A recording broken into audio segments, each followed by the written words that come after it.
श्री सूर्य देवाय नमः। आप सभी का हमारे YouTube चैनल पर हार्दिक स्वागत है। आज रविवार के दिन सुने सूरज भगवान की कहानी। एक राजा था, एक रानी। उनके पास सिपाही, घोड़े, दास दासियां, धन दौलत सब कुछ था। सिर्फ उन्हें संतान नहीं थी। इसी कारण राजा रानी बहुत ही दुखी रहते थे। संतान प्राप्ति के लिए उन्होंने हर तरह का दान धर्म, धार्मिक अनुष्ठान, जप मंत्र, व्रत, पूजा पाठ किए, लेकिन कोई फायदा नहीं हुआ। अब राजा रानी दोनों ही बुढ़ापे की ओर बढ़ते गए। बुढ़ापे की ओर बढ़ते गए तो होता क्या है कि दोनों गहन सोच में पड़ गए। अब हमारे इतने बड़े राज्य का क्या होगा? कौन बनेगा इस राज्य का वारिस? कौन लेगा प्रजा की जिम्मेदारी? राजा रानी दिन रात इसी चिंता में घुलने लगे। उन्हें खाने पीने की भी सुध नहीं रहती। तो एक सुबह राजा के दरबार में एक साधु आता है। तो दासी रानी को इत्तिला करती है। तब वह दासी से कहती है, ये मेरा अंतिम दान धर्म है। इसके बाद मैं अपने हाथों से कोई दान धर्म नहीं करूँगी। रानी चावल भरा छाछ हाथ में लेकर बाहर आती है और साधु की झोली में भिक्षा डालने आगे बढ़ती है। तो उसके चेहरे पर छाई उद्विग्नता साधु की दृष्टि में आती है। वह उससे पूछता है, रानी साहिबा, क्या हुआ है? आप क्यों इतनी उदास हैं? तब रानी साधु को सारी हकीकत बताती है और सिसकने लगती है। उस पर वह साधु कुछ पल गंभीर हो जाता है और कहता है, चिंता मत करना रानी साहिबा, आपकी संतान की इच्छा पूरी हो जाएगी। आपकी कोख से एक पुत्र जन्म लेगा। मात्र वह 14 साल तक ही आप लोगों को मिलेगा। उसके आगे वह इस मृत्यु लोक में नहीं रह पाएगा। इससे बढ़कर आपको कुछ देना मेरे लिए संभव नहीं है। अपनी बात पूरी करते उसने अपनी झोली में हाथ डाला, थोड़ी सी भभूत निकालकर रानी को दी और कहा, आप और महाराज दोनों इसे बांटकर ग्रहण करना। तुम्हें जल्द ही पुत्र प्राप्ति होगी। इतना कहकर साधु अपनी राह चला गया। उसके जाने के बाद रानी सोचने लगी, 14 साल तो 14 साल ही सही, उतने समय के लिए हमें पुत्र मिलेगा, यही काफ़ी है। उतने साल तक मैं उसे जी जान से बड़ा करूँगी, उसे ढेर सारा प्यार दुलार दूँगी, अपनी संतान की मुराद पूरी करूँगी। उस रात अपना सारा राजकाज खत्म करके राजा जब रानी के महल में गए तो रानी ने राजा को सारी बात बताई और साधु की दी हुई भभूत राजा को दिखाकर बोली, साधु महाराज ने ये भभूत हम दोनों को ग्रहण करने को कहा है। राजा बोले, इतना दान धर्म किया, जप तप किया, कोई फल नहीं मिला। अब इस भभूत से हमें संतान प्राप्त होगी क्या? उस पर रानी बोली, जब इतना सब कुछ किया तो अब ये भी सही, खामख्वाह उस साधु के क्रोध को क्यों बुलावा दें। राजा को अब किसी पर विश्वास नहीं था, पर रानी को दुख न पहुँचे इसलिए वह राजी हो गया। राजा रानी दोनों नहाते धोते हैं, फिर अपने भगवान का नाम स्मरण करते हैं, अपने पुरखों को स्मरण करते हैं और उस साधु महाराज का नाम स्मरण करके वह भभूत बांटकर दोनों खाते हैं। उसके बाद दोनों निश्चिंत होकर सो जाते हैं। तो कुछ दिन गुजर जाते हैं और साधु द्वारा कहे अनुसार रानी गर्भवती हो जाती हैं। उस पर राजा रानी दोनों की खुशी गगन में नहीं समाती। राजा रानी से बोला, महारानी, सचमुच साधु महाराज की कृपा हो गई। तो 9 माह 9 दिन और 9 घंटे पूरे होकर रानी ने एक सुंदर गोरे चिट्टे पुत्र को जन्म दिया। राजा ने बड़ी धूमधाम से पुत्र का नामकरण किया। सारे राज्य में 8 दिन तक अन्न संतर्पण रखा, उत्सव मनाया गया। अब पुत्र की कुंडली देखने के लिए राज्य के सबसे विद्वान पंडित जी को बुलाया। तो कुंडली देखकर पंडित जी बड़े चिंतित हो गए। कहने लगे, महाराज, हमारा राजपुत्र सिर्फ 14 साल तक हमारे पास रहेगा। राजा को इस बात की भनक थी ही, रानी को भी। साधु महाराज की बात याद थी। दोनों चुप रह जाते हैं। उसके बाद राजा और रानी बड़े प्यार से बेटे की परवरिश करते हैं, उसकी हर ख्वाहिश पूरी करते हैं। थोड़े समय के लिए ही सही, भगवान ने संतान की अपनी मुराद पूरी कर दी। इससे वे समाधान मानते हैं। राजपुत्र दिन प्रतिदिन बड़ा होता है। जब वह 7 साल का हो जाता है तो राजा एक अच्छे गुरु की नियुक्ति करके उसे पढ़ाई लिखाई, राजशास्त्र, शस्त्र विद्या, घुड़सवारी इत्यादि 12 विद्याओं का शिक्षण देते हैं। जब वह सब शास्त्र विद्या में पारंगत हो जाता है और 12 साल की उम्र का हो जाता है, तब एक अच्छी सी राजकन्या खोजकर उसकी शादी कर देते हैं। तो 2 और साल बीत जाते हैं। बेटा 14 साल का हो जाता है। एक दिन राजपुत्र राजा से बोलता है, पिताजी, मैं अपना सारा राज्य घूमकर देखना चाहता हूँ। आज तक मैंने सिर्फ इस रजवाड़े के अतिरिक्त कुछ नहीं देखा है। बेटे की बात सुनकर राजा चिंतित हो जाता है, क्योंकि पुत्र को 14वां साल शुरू हुआ था। अब कोई अनहोनी होने का वक्त नज़दीक आ पहुंचा था, लेकिन राजा ये सब बातें पुत्र को बता नहीं सकता था। वह क्या करता है कि चेहरे पर खुशी लाकर बेटे से कहता है, हाँ हाँ, जरूर जाओ बेटा, तुम्हें अपना सारा राज्य घूम कर देखना चाहिए। कहाँ क्या है ये सब जानना चाहिए। कल मेरे बाद तुम्ही को तो राजा बनना है। मात्र एक बात का ध्यान रखें, तुम जहाँ जा रहे हो, क्या कर रहे हो, ये बात अपनी पत्नी को नहीं बताना। पुत्र कहता है, ठीक है पिताजी, आपने जो कहा है मैं वैसा ही करूँगा। राजपुत्र दिन भर अपनी पत्नी के साथ मौज मस्ती करता है, खुशियाँ मनाता है और रात को ठीक 12 बजे बिस्तर से उठकर बाहर चला जाता है।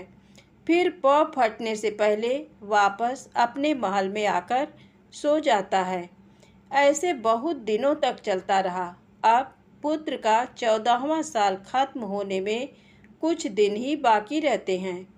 इतने में उसकी पत्नी यानी छोटी रानी रात में जाग जाती हैं। वह देखती हैं कि बिस्तर पर राजपुत्र नहीं है। वह महल में सब जगह देखती हैं, तो राजपुत्र कहीं भी नजर नहीं आता। तो वह क्या करेगी, किससे कहेगी? वह चुपचाप रहती है। फिर भोर होने पर वह देखती है कि उसका पति अपनी जगह सोया हुआ है। वह पति से कुछ नहीं पूछती, लेकिन दूसरी रात भी वैसे ही होता है। तीसरी रात, चौथी रात, ऐसे बहुत दिन तक चलता है। रानी बहुत ही चिंतित हो जाती है। पति रात को जाता कहाँ है, किससे मिलने जाता है? उसके मन में ढेर सारे सवाल उठते हैं, लेकिन उसे पूछने में डर लगता है। शायद पति गुस्सा कर बैठे। सास ससुर से पूछने के बारे में सोचा तो उसकी कुल मर्यादा बीच में आ जाती थी। तो इस तरह मन ही मन वह कुढ़ती रहती थी। इस हालत में उसे खाने पीने में दिलचस्पी नहीं होती। वह दुबली पतली हो जाती है। तो उस राज्य में फूल बेचने वाली एक बूढ़ी मालिन थी। वह हमेशा छोटी रानी को फूल देने उसके महल में आती थी। उस बुढ़िया का ध्यान छोटी रानी पर जाता है। वह उससे पूछती है, बेटी, तुम्हें किस बात का दुख है? तुम इस तरह सूखकर कांटा क्यों बनी हो? उस पर रानी कहती है, क्या बताऊं तुम्हें अम्मा, तुम्हारा राजपुत्र हर रात बिस्तर पर से उठकर कहीं चला जाता है और सुबह भोर होते ही वापस आकर सोता है। वह कहाँ जाता है? प्रेमिका से मिलने जाता है क्या? ये सोच सोचकर मैं अन्न जल ग्रहण नहीं कर पाती और सूख सूख कर इस तरह कांटा बन गई हूँ। बुढ़िया सब बात सुनकर उसे एक उपाय बताती है। तो बेटी ऐसा करना, आज रात तुम सोना मत, उसके पीछे जाकर देखना कि वह कहाँ जाता है, क्या करता है, उसकी अच्छी तरह से पहरेदारी करना। पर मुझे नींद आ गई तो तुम्हें नींद ना आए, इसलिए एक काम करना, अपने बाएं हाथ की उंगली में एक जख्म करना, उस पर थोड़ी सी मिर्च छिड़कना, उससे तुम्हें बड़ी जलन होगी और उस पीड़ा से तुम्हें रात भर नींद नहीं आएगी। रानी बुढ़िया के कहे अनुसार करती हैं। उंगली की जलन से उसे बड़ी देर तक नींद नहीं आती, लेकिन बाद में वह सो जाती है। दूसरे दिन सुबह बुढ़िया फूल लेकर उसके महल में पहुंचती है और पूछती है, क्या हुआ बेटी, देख पाई पति कहाँ जाता है? रानी कहती है, नहीं अम्मा, पहले कुछ समय जलन के कारण मुझे नींद नहीं आई, पर कुछ देर पश्चात मैं सो गई। बुढ़िया कहती है, कोई बात नहीं, आज तुम उंगली पर पहले से थोड़ा बड़ा जख्म करना और ज़्यादा मिर्च लगाना। तो रानी वैसे ही करती है, परंतु वह सिर्फ पति के बिस्तर से उठकर बाहर निकलते वक्त तक जाग पाई। वह उसके पीछे नहीं जा सकी, क्योंकि उसकी आंखें उस समय तक मुद गई थी।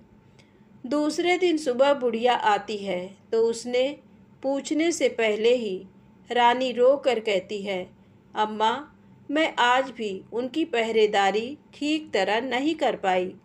बुढ़िया कहती है, रोना नहीं बेटी, सब कुछ ठीक हो जाएगा। तुम आज रात जख्म और बड़ा करना और उस पर ज़्यादा मिर्च छिड़कना, और एक काम करना, वह जब जाने के लिए निकलता है तो उसका रास्ता रोकना। बुढ़िया ने जैसा बताया रानी वैसा ही करती है।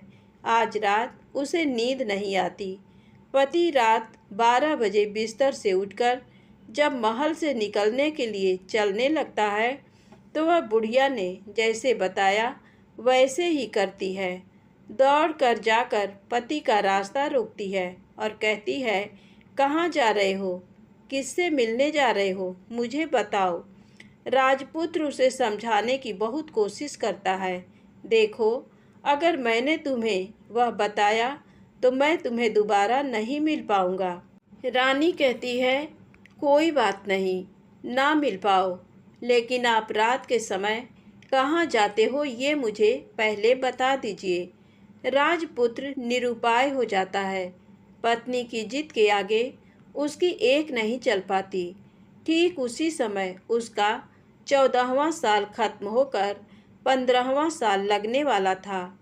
जो होता है वह हो जाने दो, वह सोचता है और कुछ चावल मंत्रों से सिद्ध करके पत्नी को देकर कहता है, इन चावलों के दानों को दोनों हाथों की मुट्ठी में पकड़ना। पहले दाएं हाथ में पकड़े चावल मेरे ऊपर फेंकना। मैं कौन हूँ तुम्हें पता चल जाएगा। बाद में बाएं हाथ में पकड़े चावल मेरे ऊपर फेंकना। मैं जैसा था तुम्हें मिल जाऊंगा, लेकिन यदि तुम बाएं हाथ के चावल मेरे ऊपर फेंकना भूल गई तो मैं तुम्हें कभी नहीं मिल पाऊंगा। रानी ने कहा, नहीं भूलूंगी।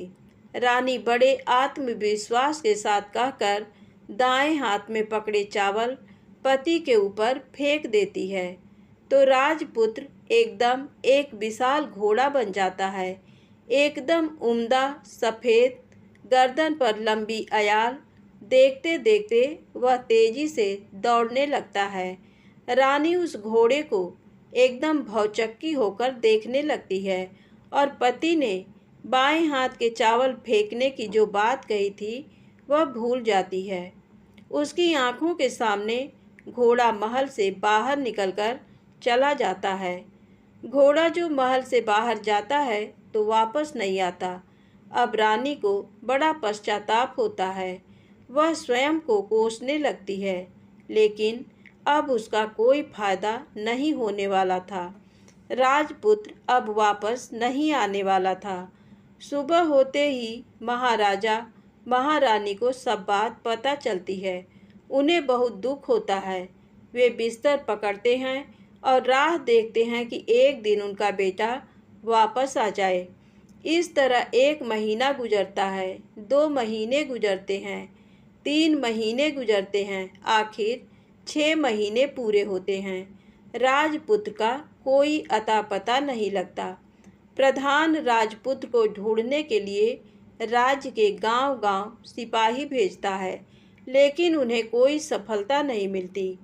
इधर रानी अपनी हठ के कारण पति गायब हो गया ये सोचकर स्वयं को मन ही मन कोसती हैं और प्रण लेती हैं कि कुछ भी करके पति को ढूंढ लाएंगी और उसे वापस घर लेकर आएंगी।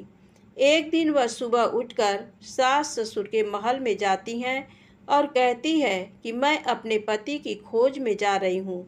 महाराजा महारानी को और क्या चाहिए था, कुछ भी करके उनका बेटा उन्हें वापस मिलना चाहिए था। वे बहू को जाने की अनुमति देकर कहने लगे, बेटी तुम्हें जो चाहे वह करो, जहाँ जाना है वहाँ जाओ, लेकिन हमारे बेटे को वापस लेकर आओ। अब रानी अपना शाही वेश बदलकर एक सेठानी बन जाती है। कुछ दास दासियों को, कुछ नौकरों को साथ ले लिया, कुछ सामान साथ लिया और राज्य की सीमा पर जाकर वहाँ एक भोजनालय खोल दिया। वहाँ आने वाले सब यात्रियों को खाना मुफ्त में देने लगी। मात्र एक शर्त रखी कि खाने वाले को उसकी देखी कोई अजीब चीज़ उसकी मालकिन को यानी राजकन्या को बतानी पड़ेगी। तो वहाँ आने वाला हर नागरिक अपनी तरफ से मैंने ये देखा, मैंने वह देखा कहकर वहाँ से मुफ्त खाना खाकर जाता था। परंतु रानी को जो बात चाहिए थी वह अब तक मिली नहीं थी। ऐसे ही कुछ दिन बीत गए तो इधर क्या होता है कि रानी के महल में फूल लेकर जाने वाली बुढ़िया के एक बेटा और बहू थे। उनका एक छोटा बेटा था, यानी बुढ़िया का एक पोता था। तो बेटा और बहू सुबह काम के लिए निकलते थे तो पोते को संभालने की जिम्मेदारी बुढ़िया पर रहती थी। बुढ़िया दिन भर पोते को संभालती थी। एक दिन बुढ़िया को पान खाने की आदत थी तो पान लगाने के लिए चूना चाहिए था। वह उसे तैयार करने के लिए सीपियाँ लेकर आई। इन सीपियों को भूनने के लिए गोबर के कंडे चाहिए थे। कंडे इकट्ठा करने के लिए वह बांस की टोकरी लेकर चरवाहे के मैदान में गई। वहाँ बहुत सारे कंडे थे। उन्हें जमा करते करते उसे घर आने में अंधेरा हो गया। इस ओर शाम होते ही काम से वापस बेटा बहू घर पहुँचे तो देखा कि बच्चा घर पर अकेला है और रो रहा है। वे दोनों गुस्से से लाल पीले हो गए। इतने में बुढ़िया घर आ पहुँची। बेटा ने पूछा, पोते को घर अकेला छोड़कर कहाँ गई थी? बुढ़िया बताने लगी कि मैं गोबर के कंडे इकट्ठे करने गई थी। इस पर बेटा बोला, दोबारा बच्चे को अकेला घर पर छोड़कर यदि कहीं गई तो मैं तुम्हें बहुत पीटूंगा। बुढ़िया कहने लगी, नहीं बेटा, फिर कभी ऐसा नहीं करूंगी। लेकिन दूसरे ही दिन बुढ़िया वह बात भूल गई और फिर चरवाहे के मैदान पर कंडे इकट्ठा करने चली गई। शाम को जब बेटा बहू काम से वापस लौटे तो देखते हैं कि बच्चा घर पर अकेला है और रो रहा है। अब उसके बेटे की सहन शक्ति खत्म होने लगी और बुढ़िया के वापस आने पर उसे घर से निकाल दिया। बुढ़िया रात भर घर के बाहर अंधेरे में बैठी रही और सुबह होते ही हाथ में टोकरी लेकर कंडे इकट्ठा करने के लिए निकल गई। उस दिन उस पर कंडे इकट्ठा करने का मानो पागलपन सवार था। कंडे इकट्ठा करते करते कब अंधेरा छा गया उसे मालूम ही नहीं चला। उसे जब ध्यान आया तो गांव का रास्ता भी ठीक तरह से दिखाई नहीं दे रहा था। वह अंधेरे में आंखें फाड़कर देखती देखती किसी तरह आगे निकल पड़ी। तो होता क्या है कि एक कपिला गाय छन छन की आवाज़ करते, गले की घंटी बजाते ठुमक कर उस मैदान पर आ गई। उसे देखकर बुढ़िया सोचने लगी कि इस गाय के पीछे पीछे जाऊंगी तो गांव तक पहुंच जाऊंगी। तब बुढ़िया उसके पीछे पीछे जाने लगी। वह गाय क्या करती है कि उस मैदान से लेकर एक एक करके 6 मैदान पार करती है। आखिर में वह 7वें मैदान पर पहुंचती है। तो वहाँ क्या होता है कि उस मैदान पर एक बड़ा सा पत्थर है। गाय जाकर उस पत्थर को अपना सींग मारती है। सींग मारा तो वह पत्थर दूर हट गया और पाताल में नीचे जाने की सीढ़ियाँ दिखाई देने लगी। तब वह गाय उन सीढ़ियों से नीचे जाने लगी। बुढ़िया वह सब देखती रही और झट जाकर गाय की पूँछ को पकड़ लिया। पूँछ पकड़कर वह गाय के साथ नीचे पाताल में पहुंच गए। पाताल में पहुंचते ही तुरंत गाय की पूँछ छोड़ दी और इधर उधर देखने लगी। वहीं से बुढ़िया ने देखा कि पाताल में सब जगह जगमगाहट है। दिया दीप जलते हैं और तेज रोशनी गाय के ऊपर पड़ती है और वहाँ अद्भुत घटनाएं घटने लगीं। गाय के नीचे जाते ही उसके गले में अपने आप सांकल पड़ गई और छम छम करके कोई दुधाड़ी में गाय का दूध दूहने लगी। लेकिन जो भी कोई वह कर रहा है वह मात्र दिखाई नहीं दे रहा। बुढ़िया बहुत घबरा गई, कहाँ आकर फंस गई। वह सोचने लगी और यहाँ वहाँ छिपने के लिए जगह ढूंढने लगी, लेकिन उसे कहीं भी जगह नहीं मिली। हर जगह उजाला ही उजाला था। तो वह यूँ एक कोनों में खड़ी रह गई और जो कुछ सामने हो रहा था उसे चुपचाप देखने लगी। कुछ पल के बाद वहाँ झट से एक उम्दा सफ़ेद घोड़ा आया। वहाँ 2 कुंड थे।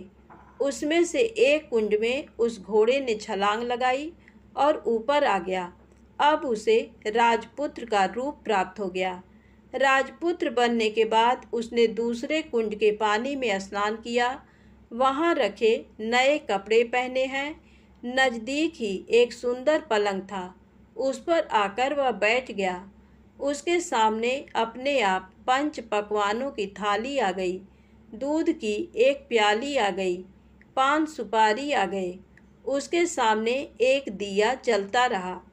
राजपुत्र ने खाना खाया, दूध पिया, 5 सुपारी खाया और बिस्तर पर लेट जाने से पहले सूर्य देव का स्मरण करके सामने जलते दिए से पूछा, दिए दिए दीपंकर, मेरे माता पिता क्या कर रहे हैं? दिया बताने लगा, बेटे के शोक में डूबे हैं। राज्य कौन संभाल रहा है? राज्य प्रधान संभालता है। मेरी पत्नी क्या करती है? उसने चौराहे पर भोजनालय शुरू किया है और आते जाते लोगों से वह नई खबर के बारे में पूछती है। दिए के ये कहते ही राजपुत्र कहने लगा, ठीक है। उसके बाद वह सो गया। बुढ़िया कोने में खड़ी रहकर ये सब देखती रही। ऐसी अद्भुत घटना उसने जिंदगी में पहली बार देखी थी। उसे अंदर ही अंदर चुलबुलाहट होने लगी। वह अपनी भूख प्यास भूल गई और आगे क्या होता है कि उसे उत्सुकता से देखने लगती है। लेकिन उसके बाद और कुछ घटनाएं नहीं घटती। रात गुजर गई और सुबह हो गई। सुबह होने पर पलंग पर सोया राजपुत्र उठा और फिर से पहले वाले कुंड में छलांग लगाई। तो अब वह फिर से घोड़ा बनकर कुंड से बाहर आ गया। बाहर आते ही वह तेजी से उस पाताल नगरी से बाहर निकल गया। लेकिन वह कहाँ गया, बुढ़िया को कुछ पता नहीं चला। उसके बाद पिछली रात की तरह कोई उस गाय का छम छम करके दूध दोहने लगा। जैसे ही दूध दुहाना खत्म हुआ, उसके गले की सांकल अपने आप खुल गई और वह गाय तेजी से ऊपर जाने वाली सीढ़ियाँ की ओर भागने लगी। गाय को दौड़ते देखकर बुढ़िया सोचने लगी, अब गाय के साथ यहाँ से ऊपर जाना ही समझदारी है, नहीं तो कोई मुसीबत आकर मेरे ऊपर टपक जाएगी। झट से उसने गाय की पूँछ पकड़ ली और गाय के साथ ऊपर आ गई। गाय जब ऊपर मैदान में पहुंची तो उस सुरंग का रास्ता अपने आप बंद हो गया और उसके मुंह पर एक बड़ा सा पत्थर पूर्ववत खड़ा हो गया। ऊपर आकर वह गाय जंगल की ओर निकल गई। इधर बुढ़िया एकदम बावली सी हो गई। उसने पाताल नगरी में जो कुछ देखा वह जल्द से जल्द किसी को बताने के लिए उतावली हो उठी। उसे एकदम याद आया कि नगर की सीमा पर कोई औरत भोजनालय चलाती है और नई बात बताने वाले को अच्छा खाना पीना मुफ्त में देती है। वह सोचने लगी कि क्यों न मैं ये बात उस औरत को जाकर बताऊं। यदि उसे ये बात पसंद आ गई तो बाकी जीवन खाने पीने की झंझट से मुक्ति मिलेगी। बुढ़िया ने मन में तय किया और तुरंत उस भोजनालय के द्वार पर टंगे नगाड़े के सामने खड़ी हो गई और जोर जोर से नगाड़ा बजाना शुरू कर दिया। नगाड़े का इस तरह शोर सुनकर मालकिन यानी छोटी रानी मन में प्रसन्न हो जाती हैं कि शायद कोई बड़ी बात लेकर यहाँ आया है। रानी सिपाहियों को आदेश देती है, जाइए और जो कोई आया है उसकी अच्छी खातिरदारी कीजिए। आदेश पाते ही सिपाही नीचे दौड़ गए तो एक बुढ़िया नगाड़ा बजा रही है। उन्होंने पूछा, क्यों रे बुढ़िया, क्या हुआ, क्यों नगाड़ा बजा रही हो? बुढ़िया बोली, कुछ नहीं बेटा, यहाँ खाना मिलता है ना, इसलिए आई हूँ। खाना चाहिए, मिलेगा, लेकिन तुझे कोई नई बात बतानी पड़ेगी।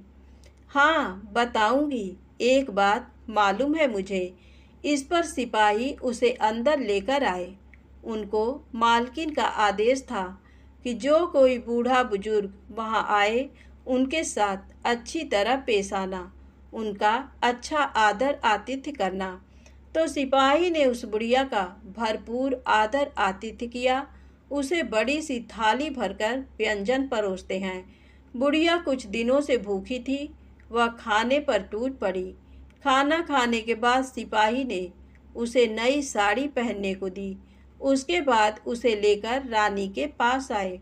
बुढ़िया और रानी ने तुरंत एक दूसरे को पहचान लिया। बुढ़िया बोली, बेटी तुम? और रानी बोली, अम्मा तुम? बड़ी देर तक दोनों भांति भांति की बातें करती रहीं।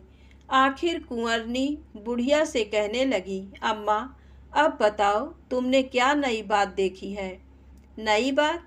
मैंने कोई नई बात देखी नहीं है। वह तो मेरे पास तुम्हें देने के लिए खाने के पैसे नहीं थे, इसलिए मैंने झूठ कहा और नगाड़ा बजाया। रानी ने कहा, अम्मा घबराना नहीं, मैं किसी को तुम्हारा नाम नहीं बताऊंगी। फिर भी बुढ़िया मैंने क्या देखा, कब देखा करके आनाकानी करने लगी। इस पर कुंवरनी ने उससे कहा, देखो अम्मा, यदि तुमने मुझे वह नई बात बताई तो जिंदगी भर मैं तुम्हारी देखभाल करूंगी और तुम्हें रानी माता की तरह रखूंगी। अब बुढ़िया बताने को तैयार हो गई। उसने जो कुछ उस चारागाह वाले मैदान पर देखा था वह सब कुछ कुंवर रानी को बता दिया। बुढ़िया की वे बातें सुनकर कुंवरनी को यकीन हो गया कि वह राजपुत्र उसी का पति है। वह तुरंत बुढ़िया से कहने लगी, अम्मा मुझे उस जगह पर ले चलो।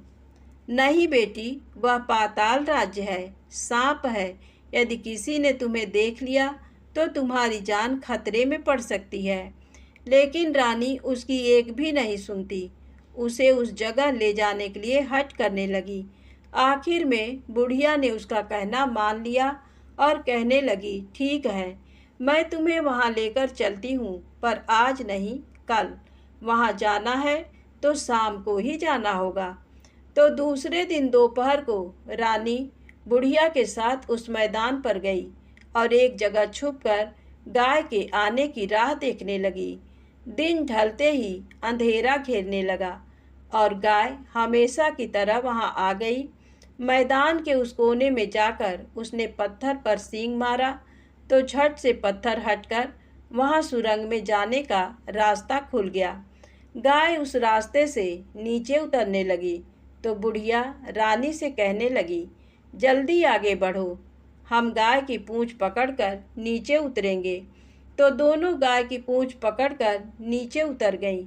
बुढ़िया पहले जिस कोने में छिपी थी उस कोने में छिप गई। अब नीचे सब कुछ पहले जैसा घटित हो रहा था। गाय के गले में अपने आप सांकल पड़ गई। कोई अदृश्य रूप से उसका दूध दूहने लगा। एक सफ़ेद उम्दा घोड़े ने आकर एक कुंड में छलांग लगाई तो राजपुत्र के रूप में ऊपर आया। वह राजपुत्र दूसरे कुंड में नहाने लगा। बाद में उसके सामने खाने की थाली आ गई, दूध की प्याली आ गई, पान बीड़ा आ गया। राजपुत्र सब ग्रहण करके सोने के लिए पलंग पर गया तो सोने से पहले सूर्य देव का स्मरण करके वह दिए से पूछने लगा, दिए दिए दीपंकर, मेरे माता पिता क्या कर रहे हैं? तो दिया कुछ जवाब नहीं देता बल्कि वह बुझने लगता है। तब राजपुत्र को कुछ अघटित हुआ है इसका संदेह हो गया है। वह उदास हो गया और जो कुछ हुआ है वह हो जाने दो ऐसा सोचकर सोने के लिए बिस्तर पर लेट गया। अब रानी का संयम छूट गया। वह दौड़कर पति के पास गई और उसके पैर पकड़ने के लिए आगे बढ़ने लगी। राजपुत्र तुरंत ही पत्नी को पहचान गया। वह झट से पीछे हट गया और चिल्लाने लगा, नहीं नहीं, मुझे मत छूना, सर्वनाश हो जाएगा। रानी दोनों हाथ जोड़कर पति से अपनी भूल स्वीकार करने लगी। स्वामी, मुझसे भूल हो गई। मुझे आपसे नहीं पूछना चाहिए था कि आप रात को कहाँ जाते हो। मैं अपनी भूल स्वीकार करती हूँ। मुझे मेरी भूल की सज़ा मिल गई है। अब आप घर चलें। आपके वियोग में आपके माता पिता ने बिस्तर पकड़ लिया। आपकी प्रजा भी बहुत दुखी है।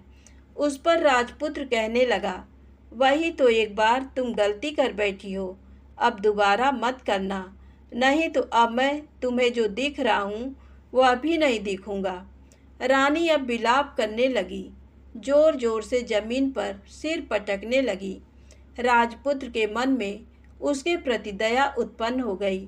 वह उससे कहने लगा, यदि तुम मुझे पाना चाहती हो तो तुम्हें एक काम करना होगा। काम कठिन है लेकिन वह तुम्हें अकेले करना होगा। रानी ने कहा, कहो स्वामी, कितना भी कठिन काम हो मैं वह पूर्ण करूंगी। रानी कहने लगी। इस पर राजपुत्र ने उसे बताया, इस पाताल से ऊपर जाते ही तुम्हें एक घना जंगल नजर आएगा। ऐसे 6 जंगल पार करने के पश्चात 7वां जंगल मिलेगा। वह जंगल सबसे घना है। उस जंगल में बीचों बीच एक पीपल का पेड़ है। उसके आसपास की जगह पत्ते, फंदे, जटाएं, कांटे इत्यादि से ढक चुकी हैं। वहाँ बाघ, शेर, भालू, सांप सभी धमा चौकड़ी बैठती है। तुम्हें उन सबको भगाकर वह जगह साफ करनी है। उसको गोबर से लिपाई करके पवित्र बनाना है, रंगोली से सजाना है। उसके बाद वहाँ धूप, कपूर, अगरबत्ती जलानी है। फूल, कुमकुम से पेड़ की तने की पूजा करनी है। दूध, दही से बने चावल का भोग चढ़ाना है। ये सब तुम्हें दोपहर को 12 बजने के पहले करना है। 12 बजने के समय तुम्हें उस जगह पर बैठकर सूर्य भगवान का ध्यान करना है। ठीक 12 बजे सूर्य भगवान का रथ वहाँ उतरेगा। वे वह सब देखकर खुश हो जाएंगे और कहेंगे, जिस किसी ने ये सब किया है उसे मैं मनचाहा फल दूंगा। तो तुम सामने जाकर उसके रथ का दाहिना घोड़ा मांगना, मैं तुम्हें मिल जाऊंगा। इतनी बात कहकर राजपुत्र अपने पलंग पर सो गया और छोटी रानी भोर होने की राह देखने लगी। भोर होते ही वह बुढ़िया के साथ गाय की पूंछ पकड़कर ऊपर आ गई। ऊपर आने के बाद वह बुढ़िया से कहने लगी, अम्मा, अब मैं अकेले ही आगे जाऊंगी, तुम भोजनालय वापस जाओ। वह जंगल में जाकर राजपुत्र की बताई जगह ढूंढने लगी और स्वयं आरी से वह जगह साफ कर दी। बाद में राजपुत्र ने जैसे बताया वैसी लिपाई पुताई करके वापस आ गई। दूसरे दिन पौ फटने से पहले उठी और जंगल में उस जगह पहुंची। वहां जाकर इत्र, गुलाब का पानी छिड़क कर वह जगह सुगंधित की। धूप अगरबत्ती जलाकर उसे पवित्र किया और पूजा की। सब सामग्री वहां तैयार रखकर सूर्य भगवान का ध्यान करने बैठ गई। जैसा कि पति ने बताया था, दोपहर को ठीक 12 बजे सूर्य भगवान का रथ उस पीपल के पेड़ पर आकर रुका है। सूर्य भगवान ने जब रथ से नीचे देखा तो सुगंधित वातावरण देखकर वे बहुत प्रसन्न हो गए। फिर वे बोले, जिस किसी ने ये काम किया है वह यहाँ आकर आज मुझसे कुछ भी मांगे, मैं उसे दे दूंगा। रानी ने जब ये शब्द सुने तो बिना समय गंवाए दौड़कर उनके सामने आ गई और उनको साष्टांग नमस्कार करके बोली, भगवान, वह मैं ही हूँ, मैंने ही ये जगह साफ की है। अच्छा, तो तुम्हें जो चाहिए वह मांगो। भगवान, मुझे आपके रथ का दाहिना घोड़ा चाहिए। सूर्य भगवान बोले, नहीं नहीं, मैं तुम्हें और कुछ भी दे सकता हूँ, लेकिन ये घोड़ा नहीं दे सकता। मेरे रथ के 12 घोड़े हैं, तुम चाहो तो कोई और घोड़ा मांग लो, लेकिन ये दाहिना घोड़ा नहीं, वह मैं तुम्हें नहीं दे सकता। छोटी रानी एक नहीं सुनी, वह सूर्यदेव से एक ही बात कह रही थी, वही दाहिना घोड़ा दे दीजिए, नहीं तो मैं आपके पैरों में गिरकर अपनी जान दे दूंगी। अब सूर्यदेव धर्म संकट में पड़ गए। उन्होंने वचन दे दिया था, अब अपने वचन से पलट भी तो नहीं सकते थे। तब सूरज भगवान ने बोला, मैंने तुम्हें घोड़ा दे दिया, लेकिन घोड़ा तो दिया है, वह तुम्हें यहाँ नहीं मिलेगा, तुम्हें उसे पाताल में जाकर लाना होगा। रानी बोली, पाताल में ही क्या भगवान, मैं उन्हें पाने के लिए कहीं भी जा सकती हूँ। रानी को वचन देकर सूर्यदेव अपने मार्ग चले गए और इधर रानी जंगल से अपने भोजनालय में आ गई। फिर वह बुढ़िया को लेकर उस मैदान पर आ गई। जल्दी ही शाम हो गई। शाम होते ही वहाँ वह गाय आ गई और उसने सींग मारकर सुरंग का पत्थर हटाया तथा नीचे उतरने लगी। रानी और बुढ़िया जल्दी जल्दी उसकी पूंछ पकड़कर नीचे उतर गईं। नीचे पाताल में सब घटनाएं पहले की तरह ही घटने लगीं। घोड़े का एक कुंड में नहाकर राजपुत्र बन जाना, नहा धोकर पलंग पर जाकर बैठना, तो उसे खाने की थाली, दूध की प्याली आना, पान बीड़ा आना। लेकिन आज एक बात नई घटी। आज 2-2 थाली, 2-2 दूध की प्याली, 2-2 पान बीड़े उसके सामने आए। वह कुछ नहीं बोला। अपने हिस्से की थाली खाकर, दूध पीकर और पान बीड़ा चबाकर वह सोने चला गया और हमेशा की तरह दिए से पूछने लगा, दिए दिए दीपंकर, मेरे माता पिता क्या करते हैं? दिया ने बताया, वे दोनों तुम्हारे शोक से मरने की स्थिति में पहुंच गए हैं। ऐसा झट से उसकी आंखों से आंसू टपकने लगे। फिर वह पूछने लगा, दिए दिए दीपंकर, मेरा राज्य कौन चला रहा है? तुम्हारा राज्य प्रधान चला रहा है और वह सब कुछ हड़प चुका है। वह प्रजा पर बहुत अत्याचार कर रहा है। सुनकर राजपुत्र को बहुत गुस्सा आया। वह गुस्से से अपनी मुट्ठी भींचने लगा। अब वह पूछने लगा, दिए दिए दीपंकर, मेरी पत्नी क्या कर रही है? अब दिया कुछ नहीं बोला, चुप रहा। अब रानी का संयम जवाब दे गया। वह दौड़कर पति के गले लग गई। अब मैं तुम्हें मिल गया, राजपुत्र कहने लगा। सच कहते हो, अब आप फिर से घोड़ा तो नहीं बनेंगे? नहीं, दोबारा घोड़ा नहीं बनूंगा। तुमने जो इतने सारे कष्ट उठाए हैं मुझे पाने के लिए, इसलिए सूर्यदेव ने मुझे सदा के लिए घोड़े के जन्म से मुक्त कर दिया है। राजपुत्र ने बड़े प्यार से कहा और उसे गले लगाया, उसके आंसू पोंछे। कुछ देर पश्चात भोर हो गई तो गाय की श्रृंखला टूटकर वह ऊपर भूलोक जाने लगी। रानी, राजपुत्र और बुढ़िया उसकी पूंछ पकड़कर ऊपर आ गए। ऊपर आने पर वे सीधे भोजनालय में पहुँचे। वहाँ का सब सामान लोगों में बांट दिया और उसको ताला लगाकर अपने राज्य में लौट गए। राजपुत्र वापस आता और उसके तेवर देकर प्रधान घबरा गया। राजपुत्र ने उसे बंदी बनाकर कैद खाने में डाल दिया और राज्य की बागडोर अपने हाथ में ले ली। उसके बाद वह अपने माता पिता को मिलने उनके महल में गया। तब राजपुत्र क्या देखता है कि उसके माता पिता उसके शोक में अस्थिपंजर बने हुए हैं। पुत्र को वापस आया देखकर मरड़ा सन राजा रानी की आंखों से टप टप आंसू बहने लगे। इन दोनों ने पुत्र को गले लगाया, उसे प्यार से सहलाया। इतना होने के बाद उनके सेहत में एकदम सुधार आने लगा। वे अब बिस्तर से उठकर बैठ गए हैं, पुत्र को आशीष देने लगे। राजपुत्र के आने की खबर तुरंत राज्य भर में फैल गई। प्रजा खुशी से फूली नहीं समाई। प्रजाजन राजमहल के सामने इकट्ठे हो गए। राजपुत्र ने भी उन्हें दर्शन दिए और आज से उन्हें कोई दुख नहीं पहुंचाएगा, ऐसा वचन भी दिया। अब राजा अपने पुत्र का राज्याभिषेक करके उसे सिंहासन पर बिठाता है और बहू को महारानी का दर्जा देता है और स्वयं अपनी पत्नी के साथ ईश्वर स्मरण करते खुशी से दिन बिताता है। महाराजा बना राजपुत्र अच्छी तरह से राज्य चलाने लगा और अपनी पत्नी के साथ सुख शांति से जीवन बिताने लगा। उस बुढ़िया को रानी ने अपने पास ही रख लिया। उसकी अच्छी तरह से देखभाल करने लगी। बुढ़िया और उसके बुढ़ापे के दिन खुशी से गुजरने लगे। कहानी समाप्त होती है। दोस्तों, यदि आपको कहानी अच्छी लगी हो तो कृपया मेरे चैनल को लाइक सब्सक्राइब अवश्य करें। प्रेम से बोलें सूरज भगवान की जय हो।